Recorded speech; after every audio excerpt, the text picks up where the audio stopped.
Vice Mike's Media. I'm Goldie Boyd. On January 5th, 1971, Geraldine Chambers came home from a 2 week trip, and just like any other day, she walked up the driveway, pulled her keys out, and as she was walking up the driveway, she looked and saw her husband's car was parked in the driveway. Um, Went to open the door, and as she opened the door, she was met with a very foul smell, and naturally she goes, "Oh my God, my husband probably left some meat out. Let me see what's going on in the kitchen." So she called out to him, and she noticed that he wasn't in the kitchen.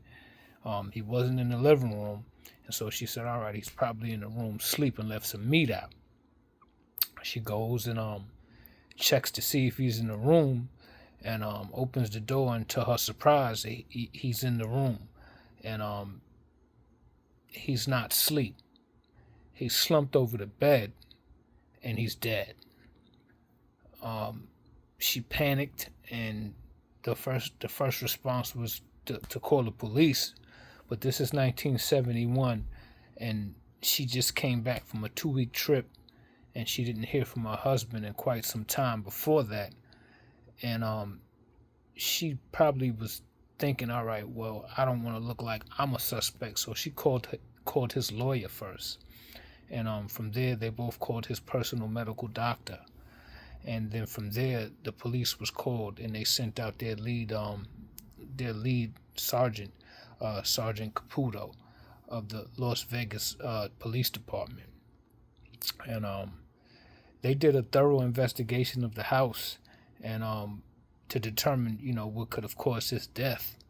And it was found that, he did have drugs in the house, and he did have some marijuana on his person when they checked his pockets. They did an autopsy on him, and the autopsy did find trace amounts of heroin in his system, but the amount that they found said it wouldn't have been enough to kill him. Furthermore, he did have complications with his heart, and he was complaining of heart pains, actually, or chest pains, actually, before he passed away.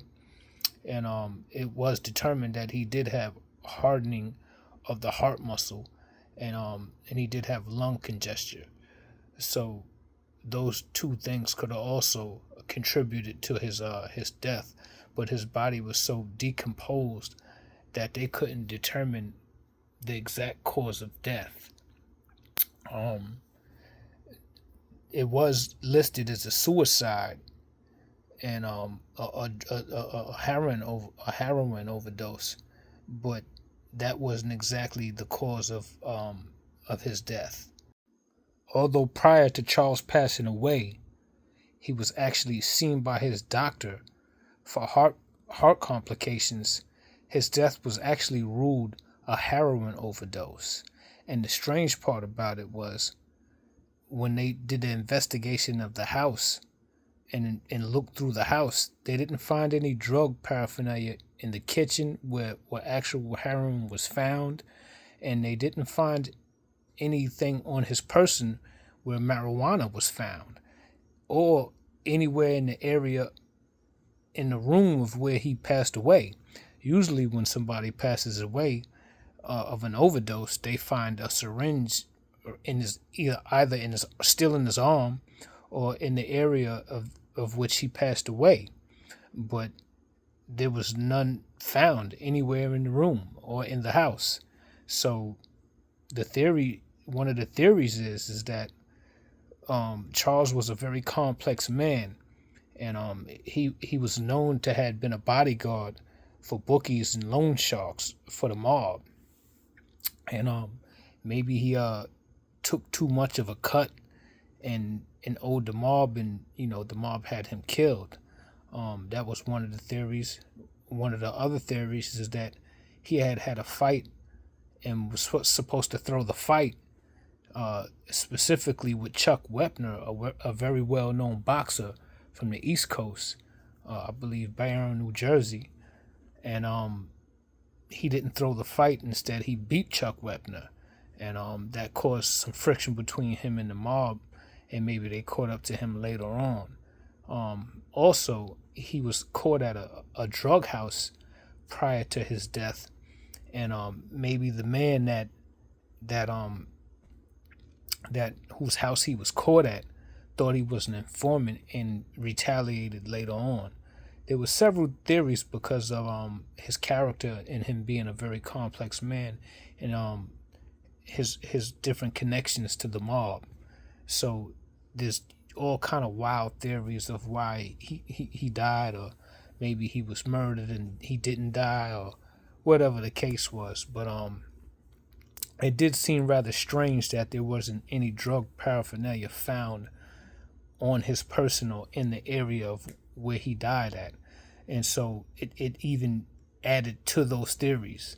And furthermore, it was very well known that Charles was terrified of needles, so much so that in 1963 he was slated to go on a tour of Africa, and the whole tour had to be canceled because the mandatory vaccines that they give you before you enter these countries, he refused them because he had to take a needle. Now the man has actually lost money on record because of his fear of needles. Also, his dentist from Philadelphia attested that he would not even get certain work done on his mouth because he was scared to take the numbing from the needles. His doctor also attested from Las Vegas that he was terrified of needles, and that his mandatory shots that he was supposed to get, he wouldn't get them, and he would get colds and get certain flus and just rough them out because he wouldn't take any of the vaccines. He was terrified of the needles. All of his friends, his trainers, his wife, all, and it actually a father from his church attested to this. So it was very well known that he was terrified of needles. Although there was no signs of foul play, and Sergeant Caputo had stated that it was very well known in the Las Vegas Police Department that Charles was a heroin addict. None of his friends or family attested to that or seemed to know about him ever doing any drugs. They always knew that he was terrified of needles, so it wasn't his character to be shooting heroin. So there was also a theory that the Las Vegas Police Department and Sergeant Caputo himself might have had something to do with it. And the conspiracy is that they actually knew he was dead before his wife even notified them. So there's all kind of wild theories surrounding his death. And this man that I'm talking about is no other than Charles Sonny Liston.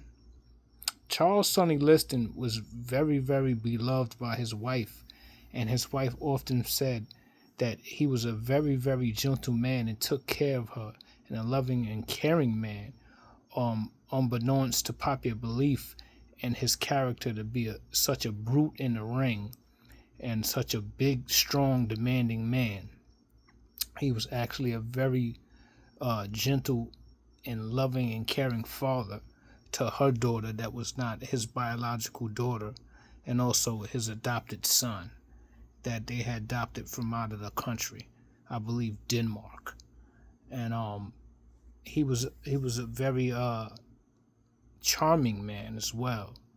So she had no indication that he's ever done drugs, and it seemed very uncharacteristic of him to have died of a heroin overdose, and she was totally unaware of it. So she was naturally caught off guard, and of course she didn't believe it.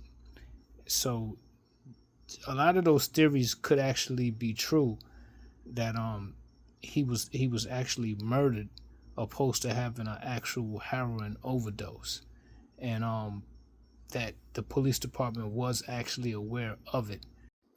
Also, on January 1st, 1971, prior to her coming home to her husband's death, she had reached out to a friend of his, Johnny Taco, and before Johnny Taco passed away, he had confided in a friend of his named Tony Davi.